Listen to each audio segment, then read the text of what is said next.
Welcome to AVANT Technology Insights. I'm your host, Ken Presti, Research Vice President of AVANT Research and Analytics. The link between solving business challenges and cutting-edge technologies has become tighter and more complex than ever before.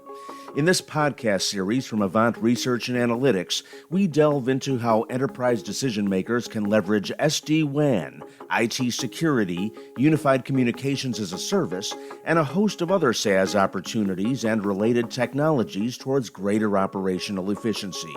We bring you some of the foremost experts in their respective fields to help you understand and assess the opportunities at hand.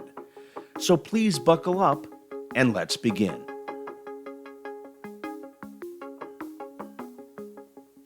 Hello and welcome to AVANT Technology Insights. Today's program is an in-depth edition on IT security in which we go deep into an interview with an expert in the field. And today we've got a special treat. Our guest today holds a degree in applied physics, served in the U.S. military, practiced law, and spent 21 years as an FBI agent, starting out focused on crime and counterterrorism until he was moved into the cyber program. He then rose through the ranks to become the special agent in charge of cyber in the FBI's New York office. In that role, he ran the Bureau's largest cyber investigative unit, handled infrastructure protection initiatives, and also conducted data gathering operations. He's now the Chief Information Security Officer at Cyxtera, one of the world's largest co-location providers with 57 data centers around the globe and a robust cybersecurity practice, where he's responsible for the company's infrastructure and also product security. Please welcome Leo Taddeo. Leo, I want to welcome you to the show today. Let's start out with how you're seeing the security space evolve from a business standpoint. I think most people know the risks because those risks have been forced upon their attention. They've either been victims of a cyber attack themselves, or at the very least, they're familiar with the virtual onslaught of malware, DDoS attacks, advanced persistent threats, and the whole host of other exploits covered at great length in the news media. Would you say that business leaders are becoming more sophisticated about IT security? And if so, do you see that leading to larger budget line items geared towards protecting their data and also protecting the very foundations of their companies, especially in the midst of nation states that are now getting in on the act? Yes, all of that is true. The widespread use of cyber tools by nation states is really changing the game. We have, of course, an increase in the sophistication of criminal groups, but what is really new, in my view, is the acceptance of cyber offensive tools by adversaries like China and Russia. It's become normal for Russia and China to deploy these tools against our government networks and also our private sector enterprises.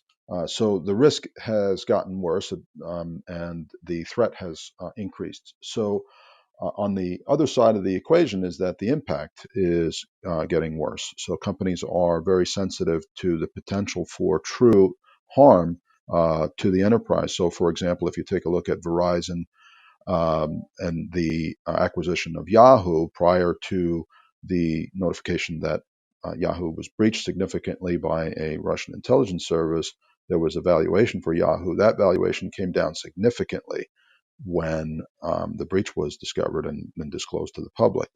There are also other examples like Equifax and others where the true large scale impact has been made real to boards of directors and CEOs with real impact to careers and to bottom lines. So with that, you see an easing of budgets in favor of spending on cybersecurity. There's definitely, whether you rely on surveys or whether you rely just on the amount of revenue from each of the cyber vendors, you can see that spending is increasing for cybersecurity tools. Now, what does that mean for the manageability of that budgeting and that spend? How do you manage it effectively so that the deployment of these tools and the deployment of these resources, whether it be staffing or funding, how is that done effectively? And I think that is where CISOs come into the conversation and CIOs come into the conversation, and that is where I think a lot of education is lacking in how best to deploy the limited funds that are available. So when you were explaining that, I was sitting there thinking, okay, I'm going to try to look at this from the perspective of a CISO, and I had two separate thoughts and fairly competing thoughts that came to mind at the same time. One is, okay, China and Russia are never going to come after me, which may or may not be true because I could be a gateway to something else, or I could have some competitive secret that they want to get for one of their own agencies. And the other competing thought was, oh my God, if this were to happen to me, how am I ever going to defend myself against an actual nation state that basically does this as a strategic initiative in their own right? Yeah, well, there's some thinking around, the old joke where there are two campers and a bear appears, and one camper says that he's in good shape because he can run faster than the other camper and get away from the bear. That's not always the case in cyber because sometimes the bear just really wants you and only you and doesn't care if anybody's slower or easier. They're just going to come after you because you have something they want. So I think we do have to prepare based on the risk and based on the potential for uh, an adversary to see us as an attractive target. So what does that mean? There is real value in taking a risk-based approach, meaning understanding your business, understanding what's important to your business, and understanding how to get the best security value out of spending. I think there's some difficulty in understanding our businesses and understanding what's important to us. And many times the adversary is the one who teaches us what's important. So if you look at a company like Sony Pictures Entertainment, prior to their breach in 2014, they would have logically and rationally surmised that the biggest risk was the loss of an unpublished movie because they couldn't realize the revenue from the movie. The reality was the most important information was the communications between the executives because those were embarrassing and prevented them from having relationships that allowed them to make movies. So you could recover from the loss of a movie. You can't recover from a broken trust relationship where you can't make movies anymore. And that's a case where I think there's a stark lesson for enterprises to kick their feet up and take a closer look at what they think is important because the adversary is certainly doing that. The adversary understands our data in ways that we don't, and they understand how it has value and how it can be monetized. And I think if we spent a little bit more time as enterprises, as CISOs, looking at really what's important to the company, it would help drive that risk-based approach.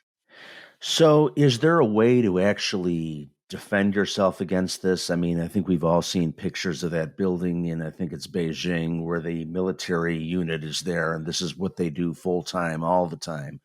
So, I got to think they've got a lot of wood behind that arrow. Is there a way that enterprise, CISOs and enterprise executives in general can look at this and say, okay, here's a checklist of things that we need to do in order to keep ourselves safe, or at least to delay them long enough for us to spot the infection and then be able to deal with it? Well, I think it's true that if an adversary such as Chinese intelligence service or Russian intelligence service is truly after your data and they put all of their resources behind getting your data, it's almost impossible to defend against that. The real challenge is can we create the type of layered defense that makes it very hard for them to do it and makes them choose between some hard options. So, for example, when I was running the Cyber and Special Operations Division in the New York City office of the FBI had to make some tough choices because I didn't have an infinite number of FBI agents and I didn't have an infinite number of resources. And so I had to choose between the hard targets that we chose for investigation. The adversary has the same problem, although they have a different um, level of resourcing. But if we can make it harder for the adversary, we can narrow what they focus on and perhaps limit the overall impact. I think that's really the strategy that is most viable for CISOs today. How do I make my most important assets the hardest to get?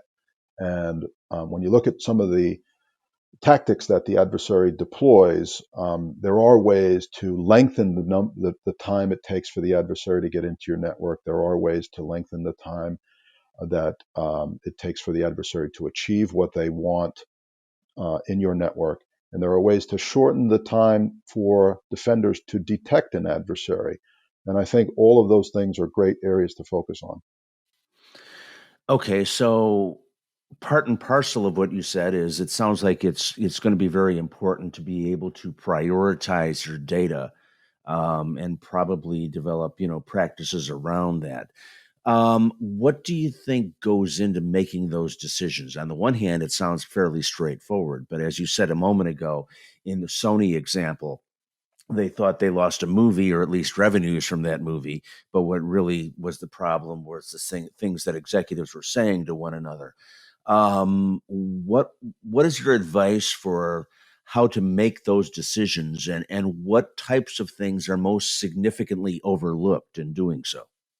Great question. I think it really goes to the heart of what the modern CISO has to focus on. So, if the CISO has spent his or her entire career in a technical capacity, and the value that they bring is in solving technical solutions, I don't think they're fully equipped to be a CISO in a modern enterprise. I think the modern day CISO really needs to be, in large part, a business strategic thinker, and has to be tuned into the business closely to understand what is important to the business and what the business strategy is. So let me just um, put some highlight on that point. Today's CISO must be part of the strategic business con- conversation. And I think elevating CISOs is great for CISO careers, and that's all fun for us to talk about. But the reality is that a CISO needs to be in the meetings where strategy is discussed, because the CISO needs to understand what is really important to the business and where the business is going from a strategic point of view.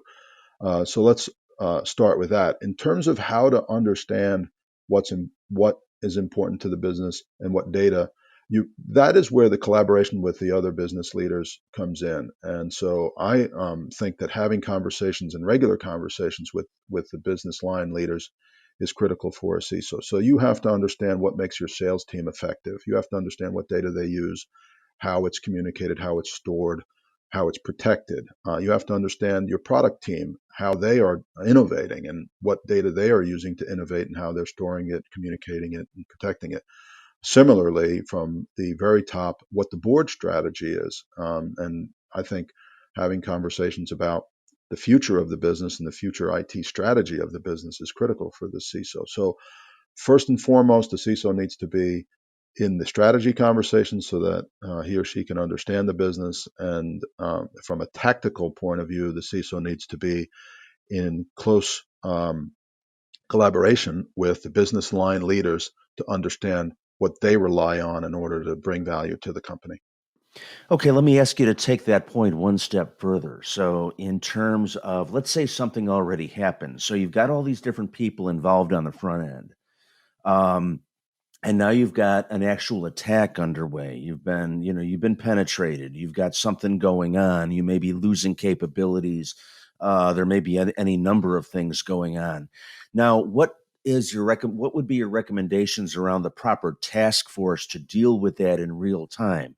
Looking at all these different roles that need to be represented.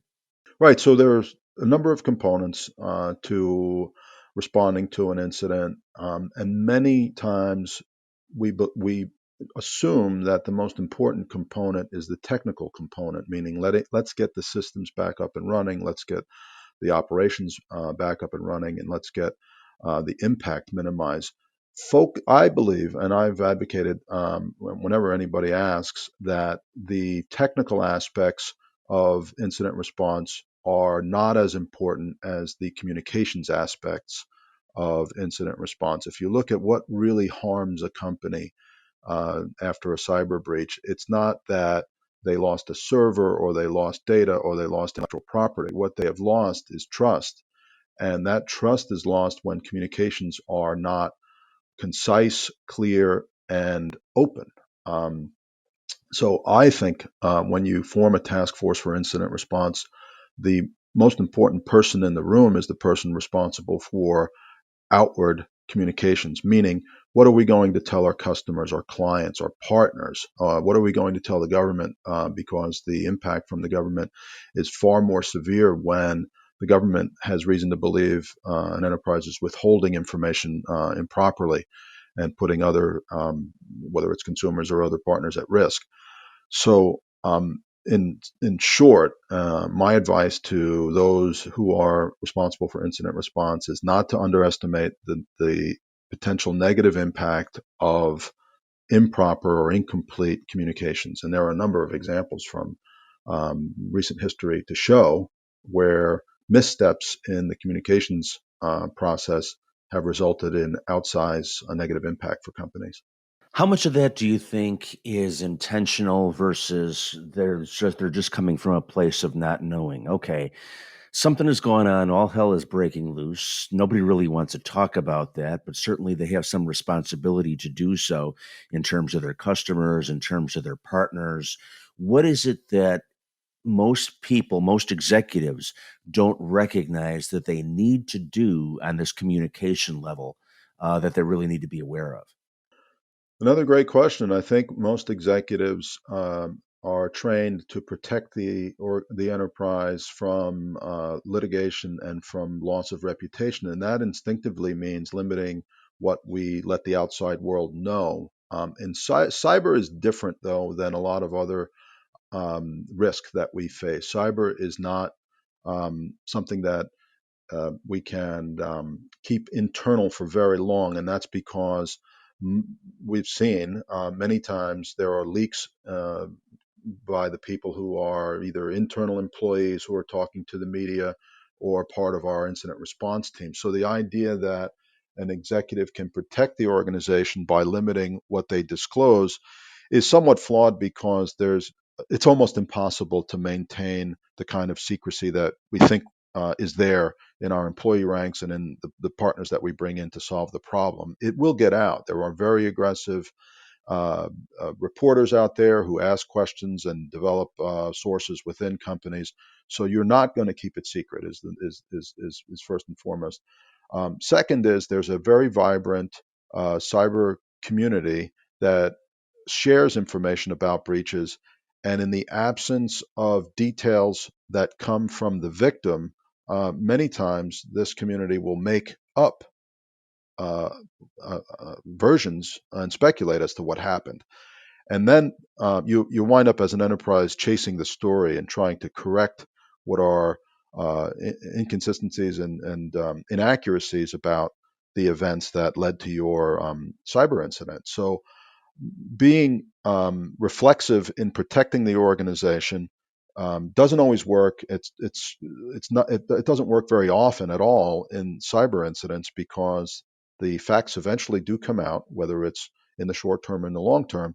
And those facts, when they come out, will be compared to what you told your partners and your customers and the government. And if there's a big gap, you'll lose the trust of your partners, and that is where the true business impact comes in. Okay, same question from a slightly different angle. We've been talking about the communications aspect of this kind of shared environment, if you will. What about from the actual security policy and technology aspect of it? Because, I mean, obviously, we work with a lot of different companies at Avant. A lot of different companies work with one another, and they work with us and a lot of other people. So, all of this infrastructure is, at least to a certain extent, and in some places more than others, it's interconnected. Therefore, you run risks that are associated with networks that don't belong to you, where you can't make the security decisions one way or the other. How do you protect yourself against that?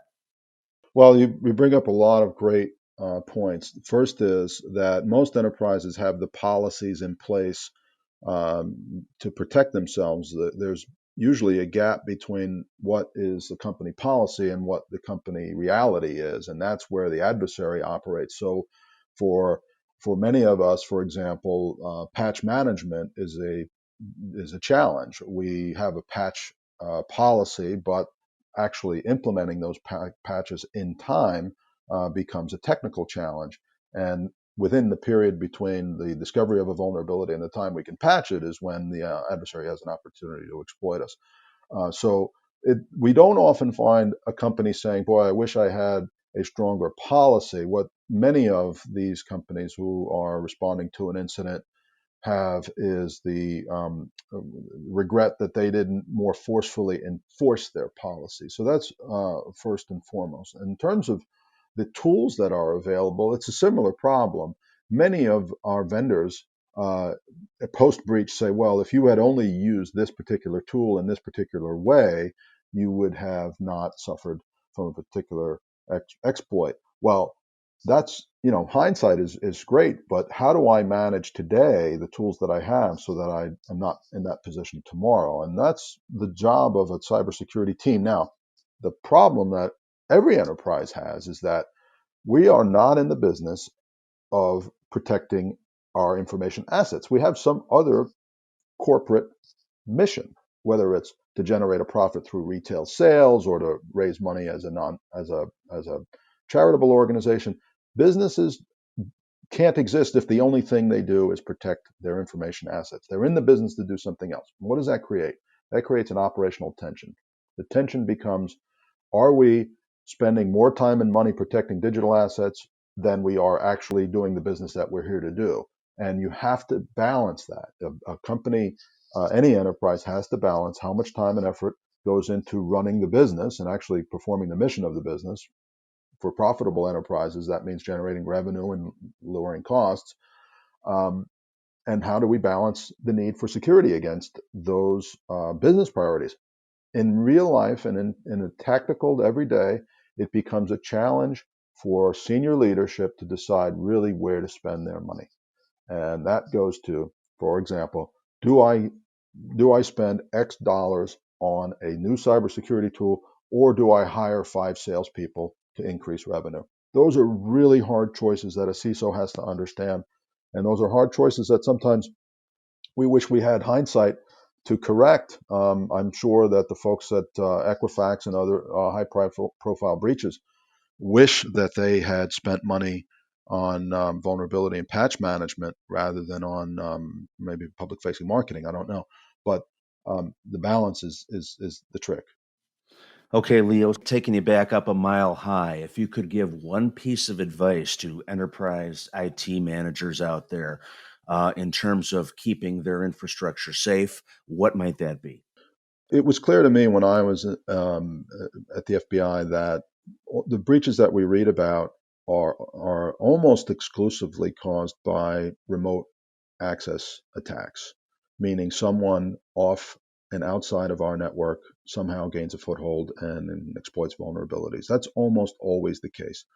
So for me, the problem to solve is how do we secure remote access? And I think technology is starting to catch up to that. We have better ways of authenticating our users. We have better ways of segmenting our networks, and we have better ways of monitoring the activity within our networks. And I think all of those need to mature to protect against the remote access attack vector. And so my number one piece of advice to IT managers is to think about how they did things in the past using a perimeter defense strategy and how they plan to do things in the future when the perimeter is no longer a viable strategy to deploy.